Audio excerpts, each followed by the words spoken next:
வந்தே மாதரம் என்பது தேசிய ஒற்றுமைக்கான பிரகடனம் என்று குடியரசுத் தலைவர் திரௌபதி முர்மு தெரிவித்துள்ளார். இது தொடர்பாக அவர் தமது எக்ஸ் தள பக்கத்தில் வெளியிட்டுள்ள பதிவில் 19ஆம் நூற்றாண்டில் ஆங்கிலேய ஆட்சிக்கு எதிரான சன்னியாசி கழகத்தின் பின்னணியில் அமைக்கப்பட்ட வந்தே மாதரம் என்ற அழியாத பாடலை பங்கிம் சந்திர சட்டர்ஜி இயற்றினார் என்றும் 1905ஆம் ஆண்டு சுதேசி இயக்கத்தின் போது இது மக்களுக்கு உத்வேகத்தின் ஆதாரமாக மாறியது எனவும் தெரிவித்துள்ளார். பாரத அன்னையை புகழ்ந்து பாடும் இந்த பாடல் நம் நாட்டு மக்களின் உணர்வு மற்றும் ஒற்றுமையின் பிரகடனமாக இருந்து வருவதாகவும் என்றும் அவ்வாறே நிலைத்திருக்கும் எனவும் குறிப்பிட்டுள்ளார். சுதந்திரத்திற்கு பிறகு இதனை தேசிய பாடலாக நமது நாடு மரியாதையுடன் ஏற்றுக்கொண்டது. இந்த பாடலின் 150ஆம் ஆண்டு நிறைவை கொண்டாடும் சமயத்தில் நாட்டு மக்களாகிய நாம் அனைவரும் இந்த பாடலின் அர்த்தத்திற்கு ஏற்ப இந்தியாவை வளமாகவும் மகிழ்ச்சியாகவும் வைத்திருப்போம் என்று உறுதிமொழி எடுப்போம். வந்தே மாதரம் என்று குடியரசுத் தலைவர் முர்மு பதிவிட்டுள்ளார். வந்தே மாதரம் என்பது பாரத தாயின் மந்திரம், கனவு, ஆற்றல் என புகழ்ந்துரைத்துள்ள பிரதமர் மோடி வந்தே மாதரம் பாடலின் 150ஆம் ஆண்டு விழாவையொட்டி தில்லியில் நடந்த நிகழ்ச்சியில் சிறப்பு தபால் தலை மற்றும் நாணயத்தை வெளியிட்டார். வங்க கவிஞர் பங்கிம் சந்திர சட்டர்ஜி வந்தே மாதரம் பாடலை 1875ஆம் ஆண்டு நவம்பர் 7ஆம் தேதி எழுதினார். சுதந்திர போராட்டத்தில் முக்கிய பங்காற்றிய இந்த பாடல் ஆனந்த மடம் என்ற புத்தகத்தில் இடம்பெற்றுள்ளது. இந்த பாடல் எழுதப்பட்டு 150 ஆண்டுகள் நிறைவடைவதை இசை கலை நிகழ்ச்சி நடத்தி ஓராண்டு கொண்டாட மத்திய கலாச்சார அமைச்சகம் முடிவு செய்துள்ளது.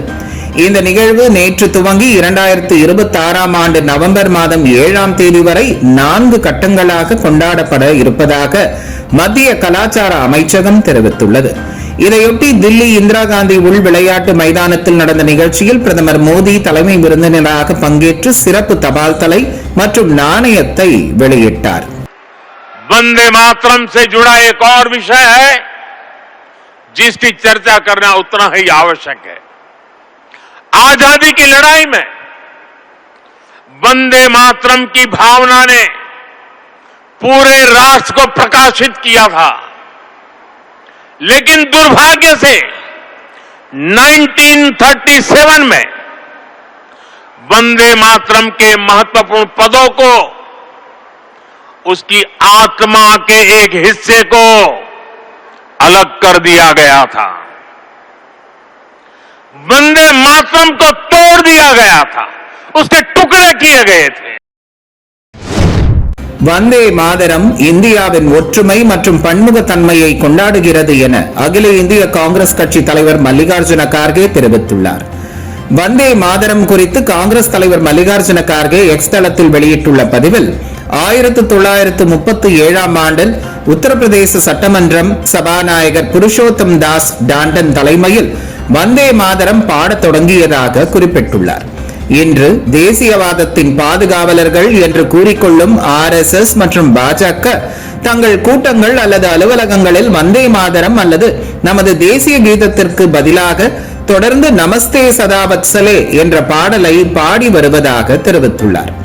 காங்கிரஸ் கட்சி வந்தே மாதரம் மற்றும் ஜனகணமன இரண்டிலும் மிகுந்த பெருமை கொள்கிறது எனவும் இந்தியாவின் ஒற்றுமை மற்றும் பெருமையை குறிக்கும் வகையில் 1896ஆம் ஆண்டு முதல் இன்று வரை ஒவ்வொரு காங்கிரஸ் கூட்டத்திலும் நாங்கள் பெருமையுடனும் தேசபக்தியுடனும் வந்தே மாதரத்தை பாடி வருகிறோம் என மல்லிகார்ஜுன கார்கே தெரிவித்துள்ளார்.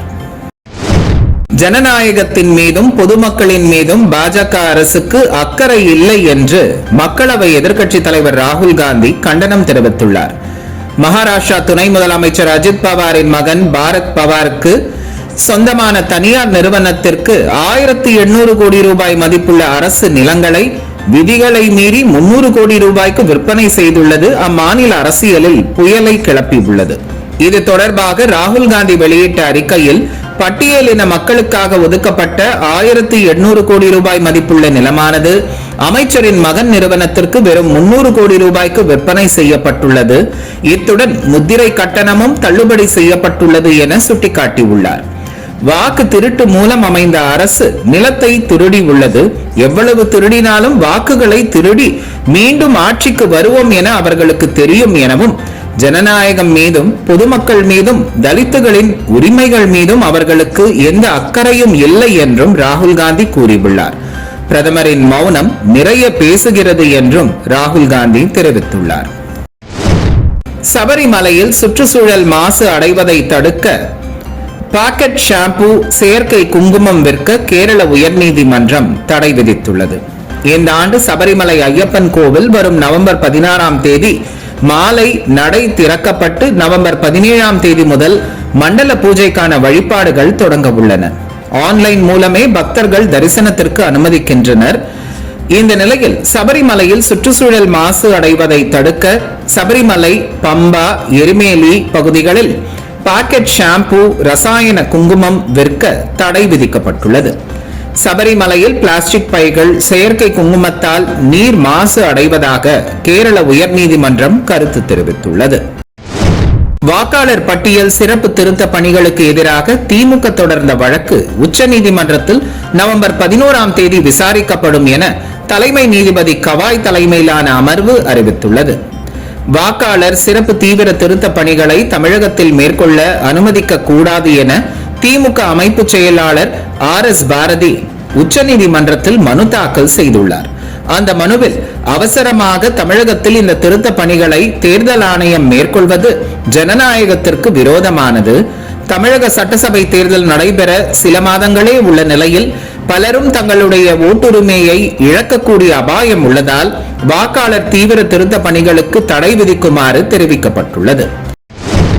பாஜக சொல்லியே அதிமுகவிலிருந்து வெளியேறியவர்களை ஒன்றிணைக்க முயற்சி செய்ததாக முன்னாள் அமைச்சர் செங்கோட்டையன் தெரிவித்துள்ளார். ஈரோடு மாவட்டம் கோபிச்செட்டிப்பாளையத்தில் அதிமுகவிலிருந்து நீக்கப்பட்ட முன்னாள் அமைச்சர் KA செங்கோட்டையன் செய்தியாளர்களை சந்தித்தார். அப்போது பேசிய அவர், தம்மிடம் யார் பேசினாலும் நீக்கும் நிலை கழகத்தை பலவீனப்படுத்தும் என்று கூறினார். தாங்கள் இல்லை என்றால் எடப்பாடி பழனிசாமி முதலமைச்சர் ஆகி இருக்க முடியாது எனவும் செங்கோட்டையன் தெரிவித்தார். முதலே இவர் முதலமைச்சராவதற்கு வழிவகை செய்தவர் அன்றைய பொதுச் செயலாளர் சின்னம்மா சசிகலா அவர்கள். அவரை பற்றி கொச்சையாக பேசினார். அரசியல் நாகரிகம் என்பது நம்மை வளர்த்தவர்களே பேசக்கூடாது என்று சொல்லி இருக்கிறேன். அது மட்டுமல்ல, அடுத்ததாக 18 பேருக்கு நமக்கு தேவைப்பட்டது. டிடிவியுடைய அந்த 18 சட்டமன்ற உறுப்பினர் நமக்கு உறுதுணையாக இருந்த காரணத்தின் அடிப்படையிலே தான் 122 பேர்கள் இன்று சட்டமன்ற பேரவையினுடைய தலைவர் முன்னால் ஒருமனதாக இவரை கொண்டு வருவதற்கு முயற்சிகள் மேற்கொண்டு அந்த பணிகள் நிறைவேற்றப்பட்டது. அதற்கு பிறகு டிடிவியுடைய 18 பேர்களும் கழகத்திலிருந்து சட்டமன்ற உறுப்பினர் பதவியிலிருந்து நீக்கப்பட்டார். அதற்கு பிறகு ஆட்சியை நடத்துவதற்கு தடுமாறிக் கொண்டிருக்கிற போது தர்மத்தை நடத்தி கொண்டிருக்கிற OPS அவர்களை அழைத்து வந்து, நீங்கள் 11 பேரும் எங்களுக்கு ஆதரவு தாருங்கள், நீங்கள் ஒருங்கிணைப்பாளர், நான் இணை ஒருங்கிணைப்பாளர், நான் முதலமைச்சர், நீங்கள் துணை முதலமைச்சர் என்று சொல்லி அவரையும் அந்த நிலைக்கு கொண்டு சென்று காலம் கடந்ததற்கு பிறகு அவரையும் வெளியேற்றினார். அதற்கு பிறகு நம்மை இன்றைக்கு அந்த அளவிற்கு 4 ஆண்டு காலம் ஆட்சி கட்டளை அமர வைத்து நம்மை பாதுகாத்த பாரதிய ஜனதா கட்சிக்கு 2024 இந்தியாவே என்ன செய்ய போகிறது என்று தத்தளித்துக் கொண்டிருக்கிற நேரத்திலேதான் பாரத பிரதமர் நரேந்திர மோடி அவர்களை கொண்டு வர வேண்டும் என்ற நேரத்தில் அன்றைக்கு வாபஸ் பெற்றது மட்டுமல்ல, 2026 29 31 இல்லை என்று சொல்லி முடித்துவிட்டு எந்த இயக்கம் இன்றைக்கு தமிழகத்திலே தடை செய்யப்பட்டிருக்கிற அந்த இயக்கத்திற்கு சென்று மதுரை தொப்பியை போட்டுக் கொண்டு இதெல்லாம் நாடறிந்த ஒன்று. வரும் சட்டமன்ற தேர்தலில் இரட்டை இலக்கத்தில் தொகுதி கேட்க வேண்டும் என்ற எண்ணம் தங்களுக்கும் உள்ளதாக மார்க்சிஸ்ட் கம்யூனிஸ்ட் கட்சியின் அரசியல் தலைமை குழு உறுப்பினர் K. பாலகிருஷ்ணன் தெரிவித்துள்ளார். சென்னை தியாகராய நகரில் உள்ள மார்க்சிஸ்ட் கம்யூனிஸ்ட் கட்சியின் தலைமை அலுவலகத்தில் ரஷ்யாவில் நிகழ்ந்த புரட்சியை கொண்டாடும் விதமாக நவம்பர் புரட்சி தினம் கொண்டாடப்பட்டது. இந்த நிகழ்வில் மார்க்சிஸ்ட் கம்யூனிஸ்ட் கட்சியின் அரசியல் தலைமை குழு உறுப்பினர் K. பாலகிருஷ்ணன் உள்ளிட்ட பலர் கலந்து கொண்டனர். கட்சி கொடியை ஏற்றி வைத்த பின்னர் செய்தியாளர்களை சந்தித்த K. பாலகிருஷ்ணன், தமிழகத்தில் பாஜகவை முறியடிப்பது என்ற ஒரு அம்சத்தில் மட்டும்தான் திமுகவில் கூட்டணியில் இருப்பதாக குறிப்பிட்டார். ரஷ்ய நாட்டில் 1917ஆம் ஆண்டு நவம்பர் 7ஆம் தேதி லெனின் தலைமையில் நடைபெற்ற சோசியலிச புரட்சியினுடைய 108வது நவம்பர் புரட்சி தினம் இன்றைக்கு இடதுசாரிகள், மார்க்சிஸ்ட் கம்யூனிஸ்ட் கட்சியை சார்ந்த நாங்கள் நாடு முழுவதும் இன்றைக்கு கொண்டாடி கொண்டிருக்கிறோம். உலகத்திலே எத்தனையோ ஆட்சி மாற்றங்கள் ஏற்பட்டிருந்தாலும் 1917ஆம் ஆண்டு லெனின் தலைமையிலே சோவியத் நாட்டில் ஏற்பட்ட மாற்றம் என்பது அடிப்படையிலேயே இந்த சமூகத்தை மாற்றி அமைக்கிற ஆட்சி மாற்றமாக அமைந்தது. காலங்காலமாக சுரண்டுகிற வர்க்கம் ஆட்சியிலே இருந்ததை தூக்கி எறிந்து தொழிலாளி வர்க்கத்தை முதலில் ஆட்சி கட்டிலே ஏற்றிய ஒரு நிகழ்வுதான் அந்த நவம்பர் புரட்சி தினம். ஏறக்குறைய 70 ஆண்டுகளுக்கு மேலாக நீடித்த சோவியத் நாட்டில் அந்த மக்களுக்கு எல்லாமும் எல்லாம் என்கிற அப்படிப்பட்ட நிலையை உருவாக்கி அந்த நாட்டிலே பசி, பஞ்சம், வேலையின்மை போன்ற எதுவும் எல்லா பிரச்சனையும் தீர்த்தது மட்டுமல்லாமல் இந்தியா போன்ற வளருகிற நாடுகளுக்கு, மூன்றாம் உலக நாடுகளுக்கு எண்ணற்ற உதவிகளை செய்த ஒரு இயக்கம், பெருநாடு சோவியத் நாடு திகழ்ந்தது. இந்திய தேர்தல் ஆணையத்தின் SIR தமிழ்நாட்டில் ஆரம்பத்திலேயே தோல்வி அடைந்துவிட்டது என்று இந்திய கம்யூனிஸ்ட் கட்சியின் மாநில செயலாளர் மு. வீரபாண்டியன் தெரிவித்துள்ளார்.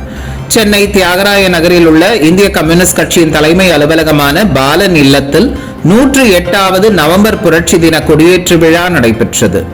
இந்திய கம்யூனிஸ்ட் கட்சியின் மத்திய கட்டுப்பாட்டு குழு உறுப்பினர் இரா முத்தரசன் தலைமையில் மாநில கட்டுப்பாட்டு குழு தலைவரும் திருப்பூர் நாடாளுமன்ற உறுப்பினருமான கே. சுப்பராயன் கலந்து கொண்டு கொடியேற்றினர். நிகழ்ச்சியில் மாநில செயலாளர் மு. வீரபாண்டியன் உள்ளிட்டோர் பங்கேற்றனர். தொடர்ந்து செய்தியாளர்களிடம் பேசிய இந்திய கம்யூனிஸ்ட் கட்சியின் மாநில செயலாளர் மு. வீரபாண்டியன், அதிமுகவின் குரல் RSS பாஜகவின் குரலாக மெல்ல மாறி வருவதாக குறிப்பிட்டார். 1917 மாமேதை தோடர் லெனின் தலைமையில் நடைபெற்ற அக்டோபர் புரட்சி காலண்டர் முறைமாற்றத்தால் நவம்பர் புரட்சி என்று அழைக்கப்படுகிறது. உலகில் முதல் உழைக்கிற மக்கள் அதிகாரத்தை கைப்பற்றியனால் அந்த தினத்தை இன்றைக்கு உலகம் முழுவதும் இருக்கிற முற்போக்காளர்கள், ஜனநாயக சக்திகள், கம்யூனிஸ்டுகள் அனைவருமாக சேர்ந்து இன்றைக்கு கொண்டாடுகிறோம். நம்ம தமிழ் மண்ணில் பிறந்த பாரதி தான் ஆஹா என்றெழுந்தது பார் யுக புரட்சி என்று பாடினார். தந்தை பெரியார் தலையங்கம் எழுதினார் தனது பத்திரிகையில். சிங்காரவேலர் அன்றைக்கு அச்சிட்டு பல்வேறு துண்டு பிரசுரங்களை வெளியிட்டார். தாகூர் கிழக்கில் தோன்றிய வெளிச்சம் என்று அதை வரவேற்றார். ஜவஹர்லால் நேரு டைனிடால் சிறையில் இருந்து உலகத்தின் நாகரிகம் என்று அதை சொன்னார். அத்தனை மேன்மைக்கும் உரிய அந்த புரட்சியை தான் இன்றைக்கு நாங்கள் கொண்டாடுகிறோம். இந்த புரட்சி உலகத்தினுடைய முதல் பிரகடனமாக போரை எதிர்த்தது, சமாதானத்தை வழிமொழிந்தது.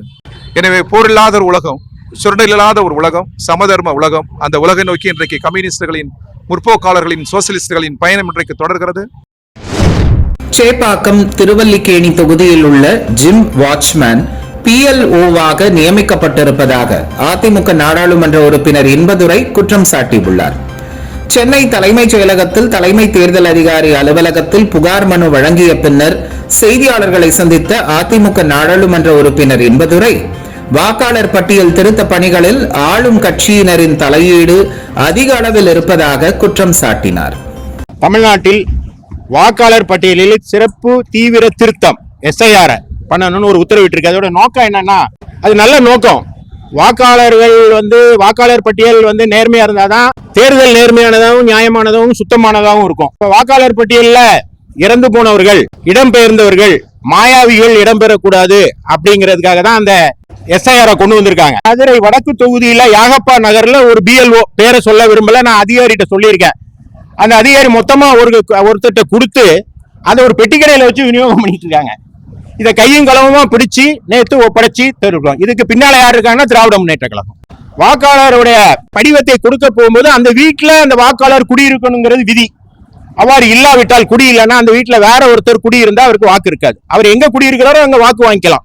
ஆனா திராவிட முன்னேற்ற கழகத்துல என்ன செய்யறாங்கன்னா, அவங்க வாக்காளர்னு எண்ணிக்கொண்டு ஏற்கனவே இந்த வீட்டுல குடியிருந்தவர் போயிட்டாரு இல்லையா, அவருக்கு ஒரு போனை போட்டு எங்கப்பா இருக்க, அந்த இருக்காரு சார் அப்படின்னு கொடுத்து மீண்டும் அந்த இடத்துல வாக்கை பதிவு செய்ய வைக்கிறார்கள். அதாவது இது இரட்டை வாக்குரிமை. இதுவும் தேர்தல் ஆணைய விதிகளுக்கு எதிரானது. ஒரு அட்ரஸ்ல எப்படி 2 குடும்பம் இருக்க முடியும்? பழந்தமிழ் இலக்கியங்களில் கல்வி சிந்தனைகள் என்ற பெயரில் மொழிபெயர்க்கப்பட்ட நூலை தமிழ் வளர்ச்சி மற்றும் செய்தித்துறை அமைச்சர் மு. பே. சாமிநாதன் வெளியிட தமிழ் வளர்ச்சி மற்றும் செய்தித்துறை செயலர் திருமதி வே. அமுதவல்லி பெற்றுக்கொண்டார். பேராசிரியர் தனிநாயகம் அடிகளாரின் education thoughts in ancient Tamil literature என்னும் ஆங்கில நூலின் தமிழ் மொழிபெயர்ப்பு சென்னை தரமணியில் உள்ள உலக தமிழ் ஆராய்ச்சி நிறுவனத்தின் தொல்காப்பியர் ஆய்வு இருக்கையில் மேற்கொள்ளப்பட்டது. சிந்துவெளி பண்பாட்டின் ஆய்வாளரும் உலக தமிழ் ஆராய்ச்சி நிறுவன தலைவருமான R. பாலகிருஷ்ணன் இந்த நிகழ்விற்கு தலைமை வகித்தார். உலக தமிழ் ஆராய்ச்சி நிறுவன இயக்குனர் கோபிநாத் ஸ்டாலின் வரவேற்றார். நிகழ்வில் பேராசிரியர்கள், ஆய்வாளர்கள், மாணவர்கள் உள்ளிட்டோர் கலந்து கொண்டனர். பேராசிரியர் கன்னிநாயகம் அடிகளார் அவர்கள் எழுதிய பழந்தமிழ் இலக்கியங்களில் கல்வி சிந்தனைகள் நூல் ஒரு சாதாரண ஆய்வு இல்லை. பண்டை தமிழர் நாகரிகத்தின் கல்வி மரபையும் அதன் சமத்துவ பண்புகளையும் உலகம் முழுவதும் எடுத்து சொல்லும் வரலாற்று சான்றுகள். இந்நூல் பேராசிரியர் கன்னிநாயகம் அடிகளார் அவர்கள் லண்டன் பல்கலைக்கழகத்தில் முனைவர் பட்டத்திற்காக மேற்கொண்ட educational thought in ancient Tamil literature என்ற ஆங்கில ஆய்வின் தமிழ் வடிவமாகும். இது கிமு 600 முதல் கிபி 300 வரை பண்டைய இந்தியாவில் நிலவிய கல்வி சங்க இலக்கியங்கள், சமஸ்கிருதம், பால் இலக்கியங்கள், கல்வெட்டுக்கள், அகழ்வாய்வு தரவுகள், கிரேக்க மற்றும் லத்தீன் ஆதாரங்கள் போன்றவற்றை அடிப்படையாக கொண்டு ஒப்பீட்டு கல்வி மற்றும் சமூகவியல் கல்வி பார்வையில் மேற்கொள்ளப்பட்டு பண்டைய தமிழர் கல்வி மரபின் ஆழத்தையும் அகலத்தையும் வெளிப்படுத்துகிறது. வங்கக்கடலில் அடுத்தடுத்து 2 காற்றழுத்த தாழ்வு பகுதிகள் உருவாக வாய்ப்புள்ளதாக இந்திய வானிலை ஆய்வு மையம் தெரிவித்துள்ளது. வடகிழக்கு பருவமழை நவம்பர் மாதத்தில் தீவிரமடையும் என வானிலை ஆய்வு மையம் தெரிவித்திருந்தது. அதன்படி வருகிற 14ஆம் தேதி தென்மேற்கு வங்கக்கடலில் குறைந்த காற்றழுத்த தாழ்வு பகுதி உருவாக உள்ளதாகவும் வரும் நாட்களில் வடகிழக்கு பருவமழை தீவிரமடையும் என்றும் வானிலை மையம் தெரிவித்துள்ளது. இதனிடையே தென்காசி, தூத்துக்குடி, திருநெல்வேலி, கன்னியாகுமரி ஆகிய 4 மாவட்டங்களில் கனமழை பெய்ய வாய்ப்புள்ளதாக சென்னை வானிலை ஆய்வு மையம் தெரிவித்துள்ளது. செம்பரம்பாக்கம் ஏரியிலிருந்து வினாடிக்கு 300 கன அடி நீர் திறக்கப்பட்டு வருவதால் அடையாறு ஆற்றின் கரையோர மக்கள் கவனமாக இருக்குமாறு எச்சரிக்கை விடுக்கப்பட்டுள்ளது. சென்னையின் குடிநீர் ஆதாரமாக விளங்கும் செம்பரம்பாக்கம் ஏரி 24 அடி ஆழம் கொண்டது. கனமழையால் ஏரி நிரம்பியதை அடுத்து கடந்த 21ஆம் தேதி முதல் ஏரியிலிருந்து உபரி நீர் வெளியேற்றப்படுகிறது. இந்த நிலையில் ஏரியின் நீர்பிடிப்பு பகுதியில் விட்டுவிட்டு பெய்யும் கனமழை காரணமாக ஏரிக்கு நீர்வரத்து அதிகரித்துள்ளது.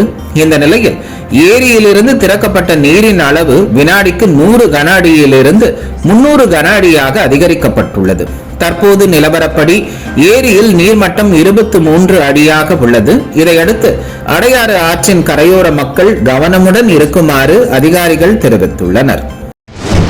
காஞ்சிபுரம் மாவட்டம் ஸ்ரீபெரும்புதூர் அருகே உள்ள குன்றத்தூரில் 84.65 லட்சம் மதிப்பீட்டில் புதிதாக கட்டி முடிக்கப்பட்ட திருக்கோயில் அலுவலகம் மற்றும் அன்னதான கூடத்தை அமைச்சர் தாமோ அன்பரசன் மற்றும் இந்து சமய அறநிலையத்துறை அமைச்சர் சேகர் பாபு ஆகியோர் திறந்து வைத்தனர். குன்றத்தில் அருள்மிகு காமாட்சி அம்மன் உடனுரை அருள்மிகு நாகேஸ்வர சுவாமி கோவில் உள்ளது. இந்த கோயிலில் 16.65 லட்சம் ரூபாய் மதிப்பீட்டில் திருக்கோயிலுக்கான புதிய அலுவலகம் மற்றும் 68 லட்சம் ரூபாய் மதிப்பீட்டில் புதிய அன்னதான கூடம் ஆகியவற்றை குறு சிறு தொழில் நிறுவனங்கள் துறை அமைச்சர் தாமோ அன்பரசன், இந்து சமய அறநிலையத்துறை அமைச்சர் PK சேகர் பாபு ஆகியோர் குத்துவிளக்கு ஏற்றி திறந்து வைத்தனர். விழாவில் ஸ்ரீபெரும்புதூர் சட்டமன்ற உறுப்பினரும் தமிழ்நாடு காங்கிரஸ் கமிட்டி தலைவருமான செல்வ பெருந்தகை, காஞ்சி மாவட்ட ஆட்சியர் கலைச்செல்வி மோகன் ஆகியோர் கலந்து கொண்டு சிறப்பித்தனர்.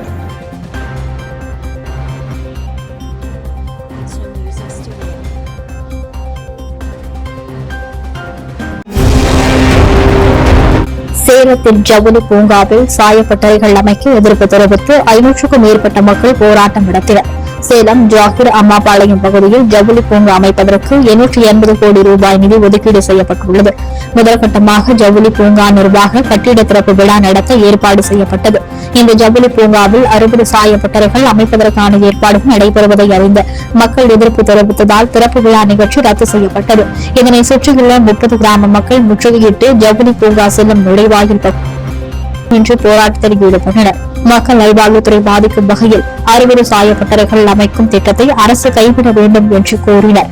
சாயப்பட்டறை அமைக்கும் இடத்தில் உள்ள சுமார் 400 ஏக்கர் விவசாய நிலங்கள் பாழாகும் என்றும் 15 கிலோமீட்டர் சுற்றளவில் நிலம், நீர், காற்று மாசு அடைந்து பல குடும்பங்கள் வாழ்வாதாரங்களை இழக்கும் என்றும் வேதனை தெரிவித்தனர்.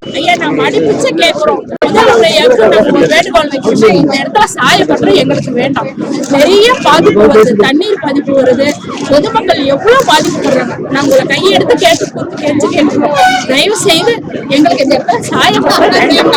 ஜவுளி பூங்கா என்ற பெயரில் ஒரு சாய கழிவுகளை கொண்டு கொட்டும் அளவுக்கு 55 சாயப்பட்டறைகளை உருவாக்க திட்டமிட்டு செயல்பட்டு கொண்டிருக்கின்றார்கள். சாயப்பட்டறை வந்தால் இந்த மக்களை முழுவதாக பாதிக்கும். அதனால் பல நோய்கள் உண்டாகும். அது மட்டுமல்ல, இங்க இருக்கிற இந்த மைன்ஸ் கற்கள் வெடிப்பு பாதையாக உள்ளது. இந்த மைன்ஸ் வந்து காவேரிப்பட்டினத்திலிருந்து காவேரி ஆற்று வரைக்கும் அந்த நெடுவுலுக்கும் அந்த மைன்ஸ் வெடிப்பு உள்ளது.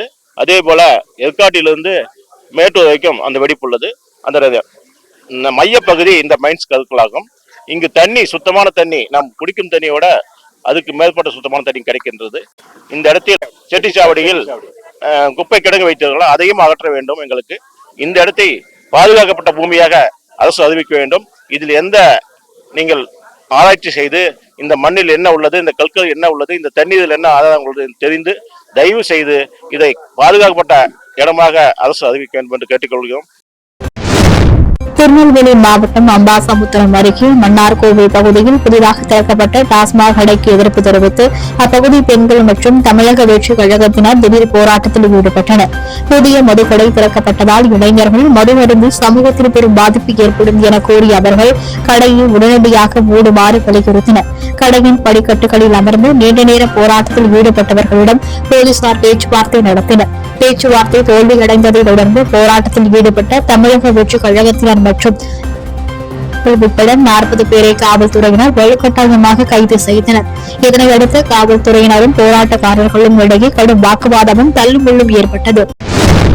திண்டுக்கல் மாவட்டம் பழனி தண்டாயுதபாணி சுவாமி திருக்கோவிலுக்கு 12 லட்சம் ரூபாய் மதிப்பிலான 4 சக்கர வாகனத்தை முருக பக்தர் வழங்கியுள்ளார். பெங்களூருவில் உள்ள PS எடை குறைந்த தங்க நகை தயாரிப்பாளர் குடும்பத்தை சேர்ந்த சுப்பிரமணியன் என்ற முருக பக்தர் 12,40,587 ரூபாய் மதிப்புடைய டாடா 407 கோல்டு வாகனத்தை திருக்கோவிலுக்கு அர்ப்பணித்தார். தொடர்ந்து இந்நிகழ்வில் BS குழுமத்தைச் சேர்ந்த வைத்தியநாதன், சித்தார்த் மற்றும் குடும்ப உறுப்பினர்கள் திரளாக கலந்து கொண்டனர். பாத விநாயகர் வாகனம் நிறுத்தி வைக்கப்பட்டு சிறப்பு பூஜைகள் செய்யப்பட்டன. தொடர்ந்து திருக்கோவில் இணை ஆணையர் மாரிமுத்து தலைமையில் நன்கொடையாளர்களுக்கு மாலை அணிவித்து மரியாதை செலுத்தி கோவில் பிரசாதங்கள் வழங்கப்பட்டன. பின்னர் நன்கொடையாளர் சுப்பிரமணியன் புதிதாக வழங்கப்பட்ட டாடா AC கோல்டு வாகனத்தின் சாவியை திருக்கோவில் நிர்வாக அதிகாரியிடம் ஒப்படைத்தார். மயிலாடுதுறை மாவட்டம் பெருஞ்சேரி தாலுகாவனம் சித்தர் பீடம் சார்பில் யானை, பசு, ஒட்டகம், குதிரை, ஆடு உள்ளிட்ட 60 வகையான வனவிலங்குகள் பூஜை செய்து தரும ஆவினம் வழிபாடு செய்தார். மயிலாடுதுறையை அடுத்த தர்மபுரத்தில் உள்ள பழமை வாய்ந்த தர்மபுரம் ஆதீனத்தில் 27வது குருமுக சன்னிதானம் ஸ்ரீலசி மாசிலாமணி தேசிக ஞான சம்பந்த பரமாச்சாரிய சுவாமிகளின் 60ஆம் ஆண்டு ஜென்ம நட்சத்திர விழாவும் மணி விழாவும் கடந்த 1ஆம் தேதி துவங்கி 10ஆம் தேதி வரை நடைபெறுகிறது. 7ஆம் நாள் நிகழ்வாக காலை 2வது யாக சாலை பூஜைகள் நிறைவடைந்து பூர்ண நடைபெற்று மகா தீபாராதனை காட்டப்பட்டது. அதனை முன்னிட்டு பெருஞ்சேரி தாலுகாவனம் சித்தர் பீடம் சார்பில் யானைகள், கட்டடங்கள், கழுதைகள், குதிரைகள், ஆடுகள் மற்றும் பசு, காளை, குட்டை பசு, நாய் உட்பட 60 விலங்குகளுக்கு தர்மபுரம் ஆதீனம் ஸ்ரீலசி மாசிலாமணி தேசிய ஞான சம்பந்த பரமாச்சாரிய சுவாமிகள் சிறப்பு பூஜை செய்து வழிபாடு நடத்தினர். இந்நிகழ்வில் பல்வேறு ஆதீனங்கள், வெளிநாட்டினர் உட்பட ஏராளமான பக்தர்கள் கலந்து கொண்டு ஆதீனத்திடம் அருளாசி பெற்றனர். திருவாரூர் மாவட்டத்தில் செயல்பட்டு வரும் பெரும்பாலான கிராம நிர்வாக அலுவல்கள் வாடகை கட்டிடத்தில் செயல்பட்டு வருகிறது. அந்த வகையில் திருவாரூர் தாலுகாவிற்கு உட்பட்ட அலிவளம் கிராமத்தில் கிராம நிர்வாக அலுவலகம் அங்குள்ள கடை வீதியில் உள்ள வாடகை கட்டிடம் ஒன்றில் இயங்கி வருகிறது. இந்த வாடகை கட்டிடம் சில ஆண்டு காலாக மட்டன், சிக்கன் விற்பனை கடையாக இருந்து வந்தது. இக்கடை காலி செய்யப்பட்ட பின்பு கடந்த ஓராண்டு காலமாக VAO அலுவலகம் இங்கு இயங்கி வருகிறது. ஆனால் அரசு நிர்வாகம் பெயர் பலகையை மாற்ற எந்தவித நடவடிக்கையும் எடுக்காமல் குழப்பம் அடையும் நிலை ஏற்பட்டுள்ளது. மேலும் அலிவகம் கிராம நிர்வாக அலுவலகத்திற்கு வழி கேட்டால் மட்டன், சிக்கன் கடைக்கு வழிகாட்டும் நிலைக்கு அப்பகுதி மக்கள் தள்ளப்பட்டு உள்ளனர். மயிலாடுதுறை வழக்கறிஞர் சங்க தலைவர் வேலு குபேந்திரனின் வீட்டை தாக்கியவர்களுக்கு உடந்தையாக இருந்த அதிகாரிகளை கண்டித்து வழக்கறிஞர்கள் உண்ணாவிரத போராட்டத்தில் ஈடுபட்டனர். மயிலாடுதுறை மாப்படுகை கிராமத்தில் மயிலாடுதுறை வழக்கறிஞர் சங்க தலைவர் வேலு குபேந்திரனின் இல்லம் உள்ளது.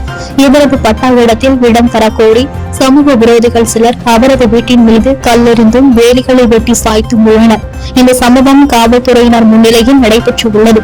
இந்த குற்ற செயலை செய்தோர் மீது நடவடிக்கை எடுக்காமல் வேடிக்கை பார்த்து நடவடிக்கை எடுக்க கோரி சீர்காழி, செம்பனார் கோவில் மயிலாடுதுறை வழக்கறிஞர் சங்கமித்திரன் தலைமையில் மயிலாடுதுறை ஒருங்கிணைந்த நீதிமன்ற வாயிலில் உண்ணாவிரத போராட்டம் மேற்கொண்டனர். இந்த போராட்டத்தில் 100க்கும் மேற்பட்ட வழக்கறிஞர்கள் கலந்து கொண்டனர். இதனால் வழக்கமான நீதிமன்ற பணிகள் பாதிக்கப்பட்டன. சொந்தமான ஒரு பட்டா நிலம் உள்ளது. அந்த பட்டா நிலத்துல ரோடு போடுறதுக்கு ஏற்கனவே ஒரு பகுதி ரோடுக்காக எடுக்கப்பட்டுள்ளது. மேலும் அவர் வீடு கட்டி வர இடத்துல அவருக்கு இடையூறாக அவரோட இடத்தை ஆக்கிரமிக்கிறதுக்கு வேலி எல்லாம் பிடிக்கிறதுக்கு முயற்சி பண்றாங்க. அதுல ரோடு அமைக்கிறதுக்கு முயற்சி பண்றாங்க. நீங்க தடுக்கணுங்கிறதுக்காக மன்னார்குடி மாவட்ட உரிமையாளர் நீதிமன்றத்துல அசல் வழக்கு 48/2023 ஒரு வழக்கை தாக்கல் பண்ணி அவங்க நீதிமன்ற ஆணையர் இடத்தை பார்வையிட்டு பட்டா இடத்துல ரோடு இருக்கு. இன்னும் நூற்று நிறைய பட்டா இடம் சேர்ந்து அதுலதான் இருக்கு. அவரோட பட்டா இடம் தான் சொல்றாங்க. அதையும் மீறி வருவாய்த்துறையில அங்க 4 சமூக விரோதிகள் 4 பேரோட பேச்சை கேட்டு அங்க போய் அந்த இடத்தை அளவீடு செய்யணும். அளவீடு செஞ்சு பாக்குறாங்க. அப்படியே அந்த பட்டா இடம் தெரியுது.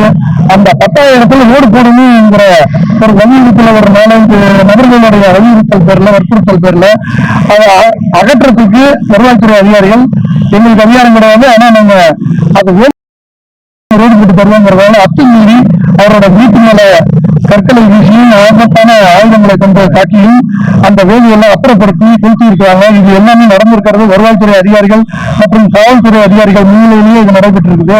இந்த விஷயத்தை வழக்கறிஞர் சமூகத்தில் நடக்கிற அநியாயத்தை தட்டி கேட்கறதுக்காக வழக்கறிஞர்களாக நாங்கள் போராடிட்டு இருக்கோம். அந்த வழக்கறிஞர்களுக்கே ஒரு அவர்களும் அண்ணன் வேலுகின்றனர் அவர்கள் சமூகத்தில் எங்கே ஒதுக்கப்பட்ட மக்கள் நல்கிய மக்களுக்காக உண்மையாக களம் நின்று போராடுவார். அவர்களுக்காக நீதிக்காக போராடுவார். அணுகி வைக்கப்பட்டிருக்கிற இன்றைய தினம் அதை கண்டிச்சுதான் நாங்கள் இந்த உண்ணாவிரத போராட்டம் அறநிலை போராட்டம் நடத்தி கொண்டிருக்கிறோம். ராமநாதபுரம் மாவட்டம் பரமக்குடியில் நடைபெற்ற கொலை வழக்கில் 4 பேருக்கு ஆயுள் தண்டனை மற்றும் 3 பேருக்கு தலா 5 ஆண்டுகள் சிறை தண்டனை வழங்கி ராமநாதபுரம் முதன்மை மாவட்ட நீதிமன்றம் தீர்ப்பளித்துள்ளது. ராமநாதபுரம் மாவட்டம் கூடத்தூவல் பூதிக்குளம் பகுதியில் வசித்து வந்த ரமேஷ் என்பவர் 2015ஆம் ஆண்டு முடிகுளத்தூர் பரமக்குடி சாலையில் இவர் சென்றபோது கொலை செய்யப்பட்டார். இந்த வழக்கு பரமக்குடி தாலுகா காவல் நிலையத்தில் வழக்கு பதிந்து விசாரணை மேற்கொண்டனர். இதில் வரம்பை பாலா, வேலுச்சாமி, திருமுருகன், கருணாகரன், தபமணி, மகேந்திரன், சுரேஷ்குமார் ஆகிய 7 பேர் கைது செய்யப்பட்டனர். இந்த வழக்கு ராமநாதபுரம் மாவட்டம் முதன்மை அமர்வு நீதிமன்றத்தில் நடைபெற்றது. இதில் குற்றம் உறுதி செய்யப்பட்ட நிலையில் பரம்பை பாலா, வேலுச்சாமி, திருமுருகன், கருணாகரன் ஆகிய 4 பேருக்கு ஆயுள் தண்டனையும், தபமணி, மகேந்திரன், சுரேஷ்குமார் ஆகிய 3 பேருக்கு தலா 5 ஆண்டுகள் சிறை தண்டனையும் வழங்கி நீதிபதி உத்தரவிட்டார். விழுப்புரம் மாவட்ட ஆட்சியர் அலுவலகத்தில் ஹெல்மெட் குறித்து போக்குவரத்து காவல்துறையினர் இருசக்கர வாகன ஓட்டுநர்களிடையே விழிப்புணர்வு ஏற்படுத்தினர். விழுப்புரம் மாவட்டத்தில் விபத்தில் ஆண்டுதோறும் உயிரிழப்போரின் எண்ணிக்கை அதிகரித்து வருகிறது. இதனை தடுக்கும் வகையில் விழுப்புரம் மாவட்ட ஆட்சியர் அலுவலகம் எதிரே போக்குவரத்து உதவி ஆய்வாளர் குமாரராஜா தலைமையில் போக்குவரத்து காவல்துறையினர் அவ்வழியாக சென்ற இருசக்கர வாகன ஓட்டிகள் இடையே ஹெல்மெட் அணிவதால் ஏற்படும் நன்மைகள் குறித்து விளக்கினர். இளைஞர்கள் பைக் ரேஸில் ஈடுபடக்கூடாது, சாலை விதிகளை கடைபிடிக்க வேண்டும் போன்றவற்றை கூறி அதை மீறினால் அபராதம் விதிக்கப்படும் என போக்குவரத்து காவல்துறையினர் எச்சரிக்கை விடுத்தனர். வாக்காளர் பட்டியல் சிறப்பு தீவிர திருத்தம் தொடர்பாக பொதுமக்களிடையே விழிப்புணர்வு ஏற்படுத்தும் வகையில் தேனியில் வீதி நாடகத்தினை மாவட்ட ஆட்சியர் தொடங்கி வைத்தார். தேனி மாவட்டத்தில் இம்மாதம் 4ஆம் தேதி தொடங்கிய வாக்காளர் பட்டியல் சிறப்பு தீவிர திருத்த பணிகள் டிசம்பர் மாதம் 4ஆம் தேதி வரை நடைபெற உள்ளது. இதற்காக நியமிக்கப்பட்ட அதிகாரிகள் வாக்காளர்களின் வீடுகளுக்கு சென்று கணக்கெடுக்கும் பணிகளை மேற்கொண்டு வருகின்றனர். மேலும் பொதுமக்களிடம் படிவங்களை வழங்கி பூர்த்தி செய்த பின் அவற்றை பெற்று வருகின்றனர். இதுகுறித்து விழிப்புணர்வு வீதி நாடகம் தேனி பொது நடைபெற்றது. இந்த விழிப்புணர்வு நாடகத்தை மாவட்ட ஆட்சியர் ரஞ்சித் சிங் தொடங்கி வைத்தார். உதகை மற்றும் அதன் சுற்றுவட்டார பகுதிகளில் பூத்துக் குலுங்கும் வண்ண வண்ண டேலிய மலர்களை கண்டு சுற்றுலா பயணிகள் வியந்தனர். நீலகிரி மாவட்டம் நிலவும் இதமான காலநிலையை அனுபவிக்க கேரளா, கர்நாடகா உட்பட பல்வேறு மாநிலங்களில் இருந்து நாள்தோறும் ஆயிரக்கணக்கான சுற்றுலா பயணிகள் வந்து செல்கின்றனர். இந்நிலையில் உதகையில் உள்ள மலைத்தொடர் மற்றும் சாலை ஓரங்களில் மஞ்சள் மற்றும் ஊதா நிறத்தில் டேலிய மலர்களை பூத்துக் கொள்ளுகின்றன. இவ்வகை மலர்களின் தேனீக்களும் பறவைகளும் தேன் எடுத்து செல்லும் காட்சியை சுற்றுலா பயணிகள் ஆர்வத்துடன் கண்டு ரசித்து செல்கின்றனர். மேலும் இந்த காட்டு டேலியா மலர்கள் ஆண்டுக்கு ஒருமுறை பனிக்காலம் துவங்கும் முன்பு பூக்கக்கூடியவாகும். இன்னும் ஓரிரு நாட்களில் பனிக்காலம் துவங்க உள்ளது குறிப்பிடத்தக்கது.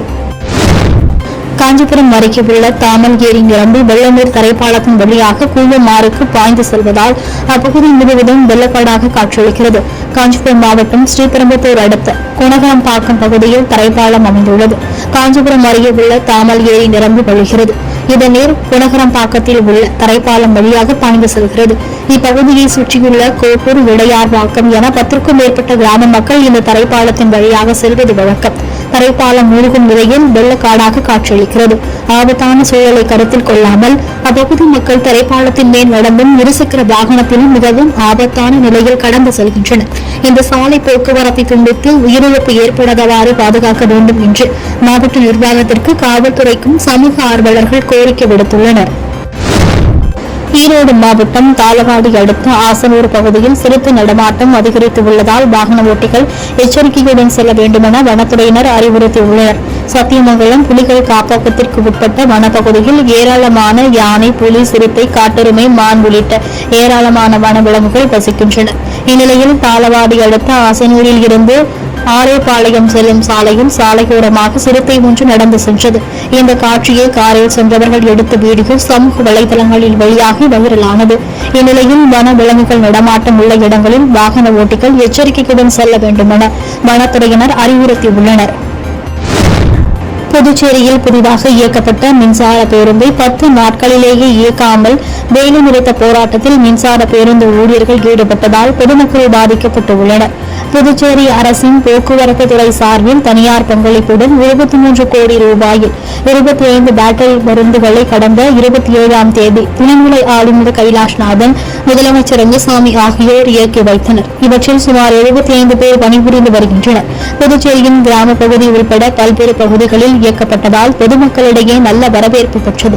தமிழகத்தில் மின்சார பேருந்து ஊழியர்களுக்கு இணையான ஊதியம் தங்களுக்கும் வழங்க வேண்டும்.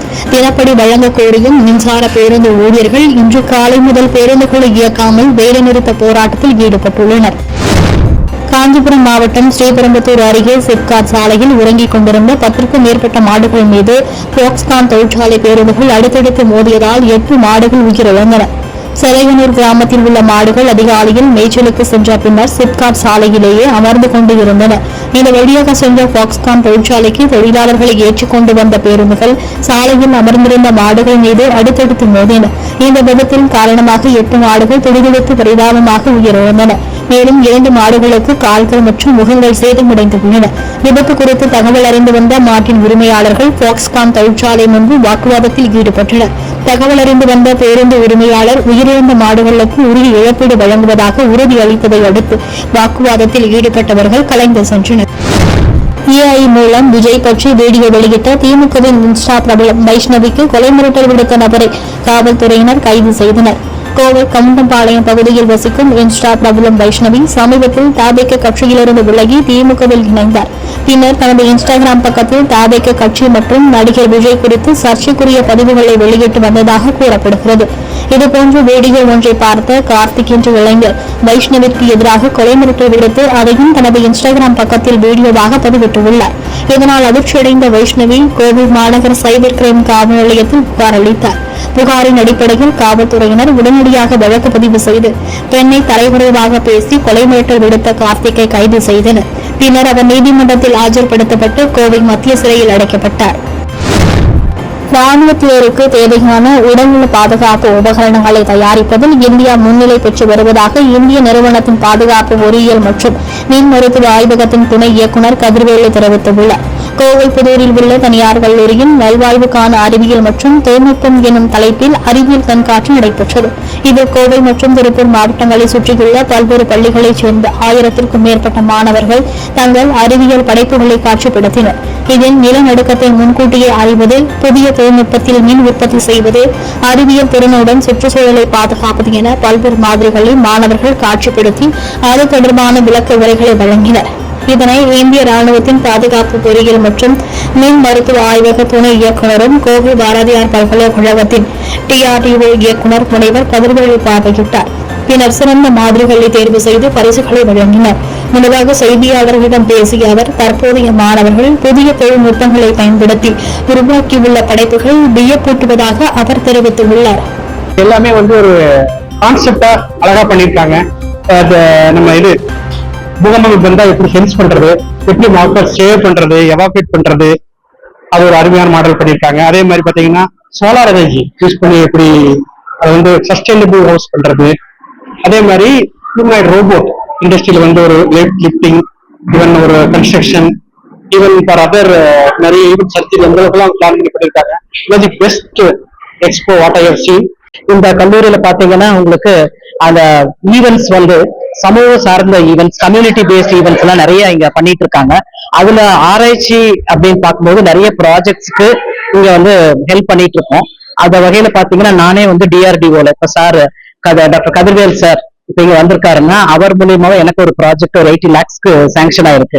அது சார் சொன்ன மாதிரி அந்த டாக்ஸினை ஐசோலேட் பண்ணி அதை ஐடென்டிஃபை பண்ணி ஏர்ல, சாயில்ல, வாட்டர்ல ஐடென்டிஃபை பண்ணி அது எந்த அளவுக்கு வந்து அதை டிடெக்ட் பண்ணி நானோ வச்சு டிடெக்ட் பண்ணி அதை வந்து அவங்களுக்கு யூஸ் ஆகுற மாதிரி பயன்படுற மாதிரி நாங்க பண்ணிட்டு இருக்கோம்.